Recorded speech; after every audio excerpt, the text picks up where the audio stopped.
ગોપાલભાઈ માટે લોકો રસ્તા ઉપર ઉતરી આવશે। ભાજપના કાર્યકર્તાઓ પણ જે ગોપાલભાઈના ફેન છે એ પણ ભાજપ વિરુદ્ધ મતદાન કરશે। અમે તમારી રેડથી, તમારી ઇન્ક્વાયરીઓથી, તમારી ખોટી એફઆઈઆરોથી, તમારી જેલોથી ડરવાવાળા લોકો નથી।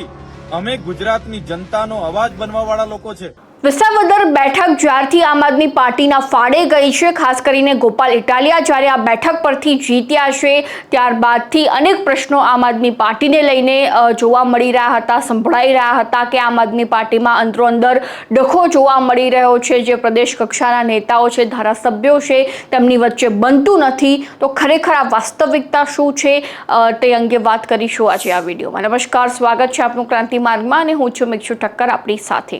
ગઈકાલે ગોપાલ ઇટાલિયા સોશિયલ મીડિયા દ્વારા એક એવું નિવેદન આપે છે કે એવો ખુલાસો કરે છે કે હર્ષ સંઘવીની પોલીસ માતાને હેરાન પરેશાન કરી રહી છે। ત્યારબાદ તેમનો એક કથિત ઓડિયો ક્લિપ વાયરલ થાય છે, જેમાં ગોપાલ ઇટાલિયા કહી રહ્યા છે કે પોલીસને આવવા દો, આપણે હર્ષ સંઘવી ઉપર બધું ઢોળી દઈશું કે ભાઈ તેમની પોલીસ મારી માતાને હેરાન પરેશાન કરી રહી છે। ત્યારબાદ જે છે તે રાજકારણમાં ગરમાવો જોવા મળ્યો હતો। ગોપાલ ઇટાલિયા દ્વારા પણ સ્પષ્ટીકરણ કરવામાં આવ્યું કે આ ઓડિયો ક્લિપ જે છે તે એઆઈ જનરેટેડ ક્લિપ છે।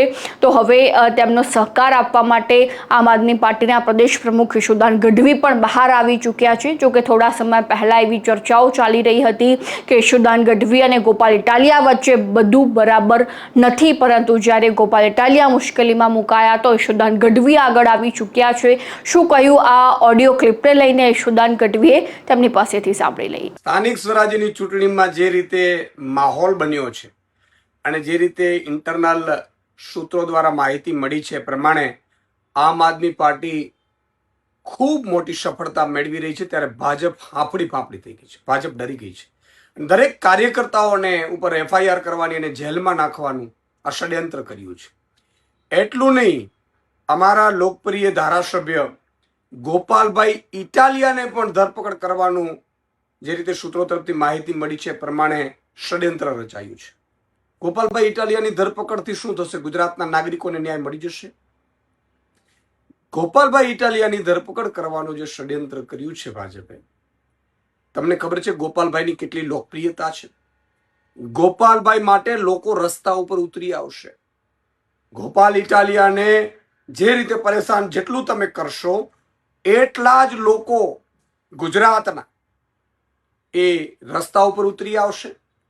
આગામી ચૂંટણીઓમાં પણ ભાજપના કાર્યકર્તાઓ પણ જે ગોપાલભાઈના ફેન છે એ પણ ભાજપ વિરુદ્ધ મતદાન કરશે।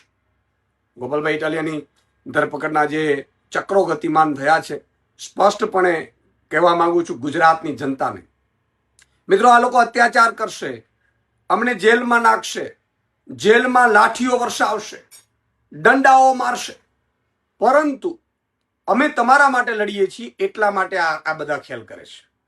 તો તમે જ્યારે ચૂંટણીમાં મતદાન કરવાનું આવે, ચૂંટણીના દિવસે મતદાન કરવાનું આવશે, ભલે અત્યાર સુધી તમે ભાજપમાં હો, કોંગ્રેસમાં હો, પણ બટન ઝાડુનું દબાવજો, જેથી કરીને આ અત્યાચારોને ખબર પડે કે અત્યાચાર કરવાથી અમારી ગુજરાતની જનતાનો અવાજ તમે દબાવી નહીં શકો। આ ગુજરાતની જનતાનો અવાજ છે અને એટલા માટે હું સૌને અપીલ કરું છું, ગોપાલભાઈની ધરપકડ થાય તો બધા લોકો એ ઉતરી પડજો એના સમર્થનમાં, અને સાથે સાથે ચૂંટણીમાં તમારે ઝાડુનું બટન દબાવવાનો છે। આ અત્યાચારોને અમે સહન કરી લેશું, પરંતુ પછી અત્યાચારો ન થાય એના માટે બટન ઝાડુનું દબાવજો। જય હિન્દ, જય જય ગરવી ગુજરાત।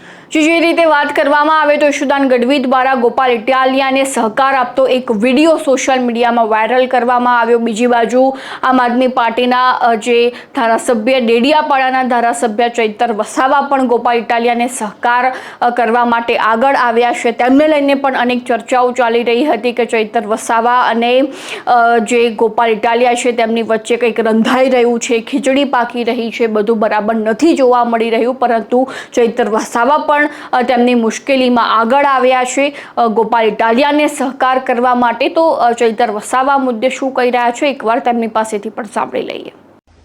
જોહાર સાથીઓ, છેલ્લા 30 વર્ષથી ગુજરાતમાં ભારતીય જનતા પાર્ટીનું શાસન છે અને સત્તામાં આવ્યા પછી તમામ ક્ષેત્રે આ ભાજપની સરકાર નિષ્ફળ ગઈ છે।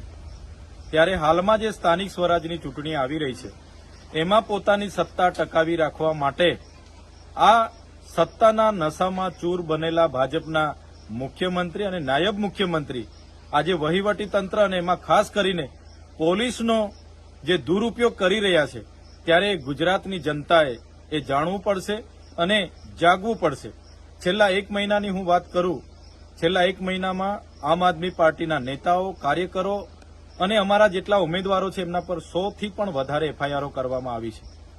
જેનું પણ ઉમેદવાર તરીકે નામ જાહેર થાય, કોઈ પણ ફોર્મ ભરવા જાય એના ઘરે એ જ દિવસે પોલીસ પહોંચે છે, એમની ત્યાં રેડ પાડીને એમની ઇન્કવાયરી કરવામાં આવે છે, એમને પોલીસ સ્ટેશને લઈ જવામાં આવે છે, ખોટી એફઆઈઆર કરીને એમને જેલમાં બેસાડી દેવામાં આવે છે. આ તમામ જિલ્લાના તાલુકાઓમાં સેમ પેટર્નથી આ એફઆઈઆરો આજે થઈ રહી છે. ત્યારે ગઈકાલે પણ ગોપાલભાઈ ઇટાલિયાના ઘરે ત્યાંની પોલીસ પહોંચે છે અને ગોપાલભાઈના માતૃશ્રી સાથે જે વર્તન વ્યવહાર કરે છે જે નિંદનીય છે, જે પ્રકારે એમને ડરાવવાનો ધમકાવવાનો પ્રયાસ કરે છે એ ખૂબ જ નિમ્ન કક્ષાની રાજનીતિનો એક ભાગ છે. ત્યારે અમે ગુજરાતની જનતાને પણ કહેવા માંગીએ છીએ કે 30 વર્ષના આમના શાસનમાં જે નશો એમને ચડેલો છે આપણે બધાએ સાથે રહીને ઉતારવો પડશે. આ લડાઈ એ આમ આદમી પાર્ટીની એકલાની લડાઈ નથી. આ લડાઈ ગોપાલભાઈ ઇટાલિયા કે ચૈતરભાઈ વસાવા કે ઈસુદાનભાઈ ગઢવીની નથી. આ લડાઈ એ ગુજરાતની જનતાને ન્યાય અપાવવાની લડાઈ છે. સૌ સાથે મળીને આ લડાઈ લડવી પડશે. અને જે ભાજપના નેતાઓ, જે પોલીસ અધિકારીઓ, આઈપીએસ અધિકારીઓ આ પ્રકારની વિકૃત માનસિકતાથી કામગીરી કરે છે એમને પણ અમે કહેવા માંગીએ છીએ, અમે તમારી રેડથી, તમારી ઇન્કવાયરીઓથી, તમારી ખોટી એફઆઈઆરોથી, તમારી જેલોથી ડરવાવાળા લોકો નથી. અમે ગુજરાતની જનતાનો અવાજ બનવાવાળા લોકો છે. ગુજરાતમાં લોકશાહી બચે, બંધારણ બચે એ લડત લડવાવાળા લોકો છે અને અમે લડીશું.